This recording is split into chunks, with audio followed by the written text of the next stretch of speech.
டிப்ஸை ஃபாலோ பண்ணீங்க அப்படின்னா உங்களுடைய வெப்சைட் டிராஃபிக் பயங்கரமாக இன்க்ரீஸ் ஆகும். ஃபஸ்ட்டு விஷயம் என்னன்னு பார்த்தீங்கன்னா, கூகுள் மை பிஸ்னஸில் நீங்கள் ரிவ்யூ வாங்குறீங்க அப்படின்னா உடனுக்குடனே நீங்கள் சீக்கிரம் எவ்வளோ ஃப்ரீக்வெண்ட்டாக ரிவ்யூஸ் வாங்கிட்டே இருங்க.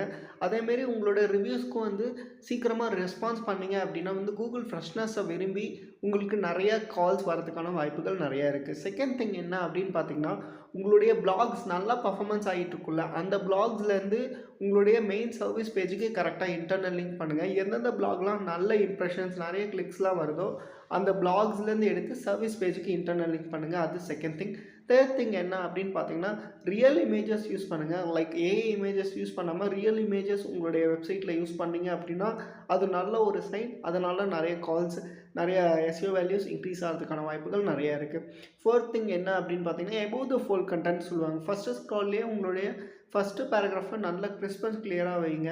என்ன சொல்ல வரீங்க, உங்கள் கஸ்டமர்ஸ்க்கு என்ன பெனிஃபிட் ஆக போகுது இதன் மூலமாக அப்படிங்கிறத கிளியராக வச்சுக்கோங்க. அது ஃபோர்த் திங். ஃபிஃப்த்து திங் என்னன்னு பார்த்தீங்கன்னா, லோ காம்படிஷன்ஸ் கீவேர்ட்ஸ் எடுத்து உங்களுடைய கூகுள் பை பிஸ்னஸ் சர்வீஸ் செக்ஷனில் ஆட் பண்ணி சர்வீஸ் டிஸ்கிரிப்ஷனில் எழுதுங்க. அது உங்களுடைய கால்ஸை இன்க்ரீஸ் பண்ணும்.